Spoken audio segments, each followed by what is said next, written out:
By accident, I think that. that you've actually created something that will take on a different life of its own than just a literary body of work, but will in fact become kind of a guide to New Orleans past. And you're a well-suited one, because since we are friends and I've known you such a long time, I know your interest in food, which, like mine, can be excessive. And if I stood up, everyone else would know too. Well, we won't go there, but I'm sitting, as you can see.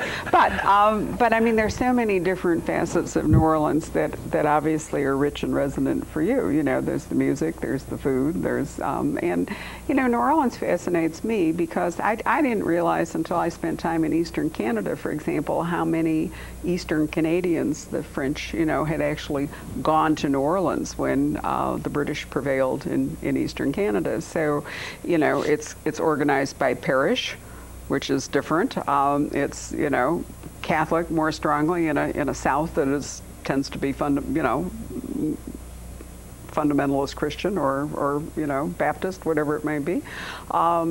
It's always been a city where people actually there was terminology for the amount of mixed blood that you had. I mean, there are octoroons and quadroons, and there was a status depending on how light and how dark you were. But it was expected that there was this big mix of race. It wasn't in New Orleans. It wasn't like a dirty secret in the way it could have been. And there was a whole culture of women who were mistresses of white men, and had daughters that were brought up according to their racial mix, on and on and on. And I've always found it completely fascinating, very European, very different. Very much.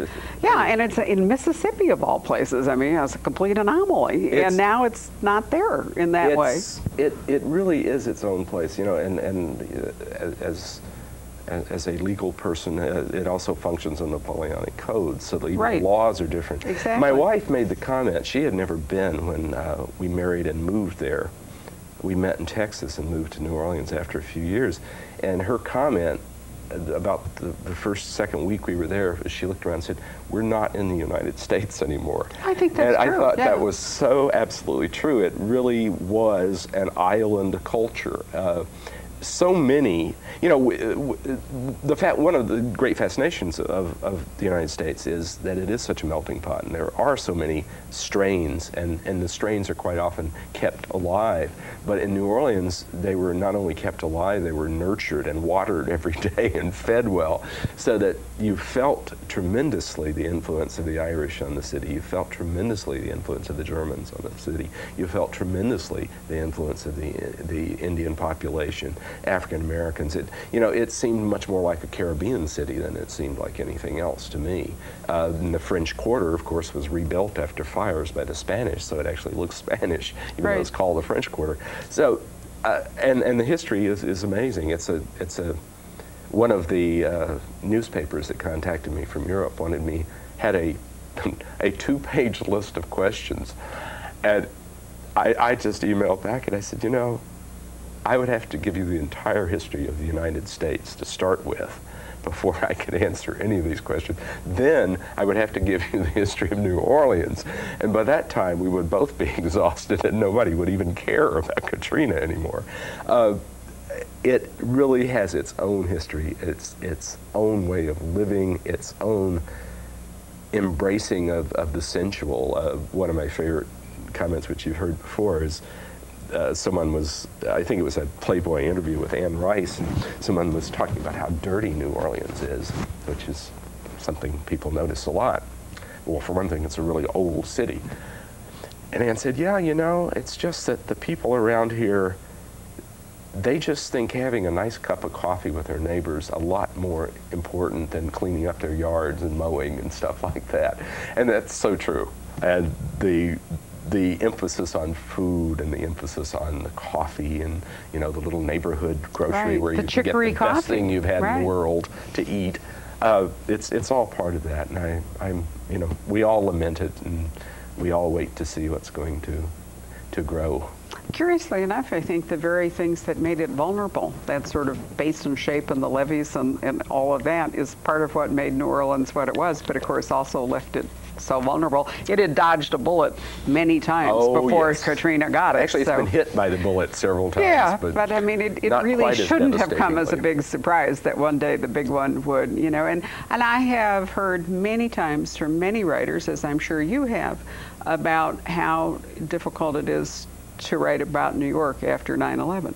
I had a whole long email from a woman named Ellen Paul, who had written a series, 2 books into a series I really loved that was kind of bright and cheerful and about the arts and, you know, various things, and just could not ever go back to it, you know. So I think any place visited by a life-changing devastation, you know, becomes, it's a new world. And it changes the emotional balance of the place. But it also makes us treasure, I think, that body of literature, by whomever it might be, or by a group of people, that will allow us to go back there in a way that we'll never be able to do. I mean, we can go back in the Lou Griffin novels to a New Orleans that we'll never ever be able to visit again now. And, you know, that's an amazing thing for literature. You know, literature has to have power. But that's one of the things that literature does. You know, I often think of literature as a corrective to history, because history deals with sort of mass movements and great important things that happen to people, whereas real life is what happens down here to us,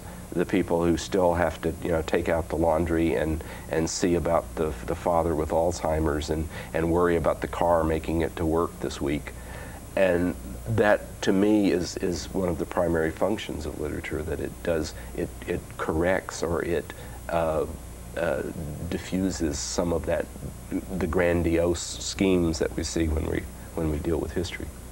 I actually have a grandiose roadmap in my head for the direction this program is going. You'll notice that I'm carefully working my way towards Drive. But before we get there, I know that you had fun writing a spy novel, and Death Will Have, got the right book, right? Your Eyes, and that's the one in which you have the guy, instead of going on a chase, he has to chase after himself, which I've always enjoyed. But then you would never write an ordinary spy novel, because it's just not your nature. Well, I would if I could, but I'm not sure I could. There you are. You were amusing yourself. But it was a book I really enjoyed. It had some wonderful features, but I think that kind of, you know, the quest of self turned out to be. You were really happy with that? Very much. I'm still very happy with it. I can read it with great delight. I came to that book much the same way I came to Drive. With Death Will Have Your Eyes, I was a huge fan of the original paperback novels published by Gold Medal, the Donald Hamilton series, right, and a series by Philip Attlee. I devoured these and many others, but those were the standouts. And I had always kind of thought that'd be fun to write a spy novel. And I had enough success with The Long-Legged Fly, the first of the Lou Griffins, that I actually could take the time to do it. And I sat down and wrote it very quickly, thinking nobody's going to publish this book, but I was writing it for myself. And it didn't do great in the States, but it did well abroad and continues to do well abroad. But with Drive, I hearkened back again to my fascination with those original paperback noir novels, and looking at people like Larry Block and Don Westlake and Ed McBain and all of those old David Goodis novels. And I had in mind for some time to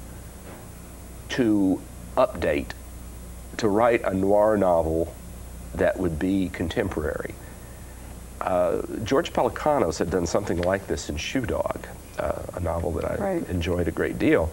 And we had talked about it, and I really wanted to do it. And again, I thought, well, nobody will publish this, and who would want to read it? So I didn't. But Dennis Macmillan came along and asked for a short story for an anthology of noir fiction he was doing. And he actually offered to pay me money. So I thought, this is the perfect time to try this. I had scribbled notes on half of a sheet of a legal pad for years, and it was essentially what is the first page of Drive. And I sat down and I wrote a very short version of it to see, one, if it would work, and second, if anybody wanted to read it. Well, I thought it worked really, really well, and it left me wondering. I always tell my students, have the reader asking questions from the first sentence and give them more questions to ask. Well, I finished writing this short story, it's 20 pages or so, and I had a lot of questions that I wanted answered. And I got a lot of input from readers who had enjoyed it, so I decided I was going to actually write the novel version.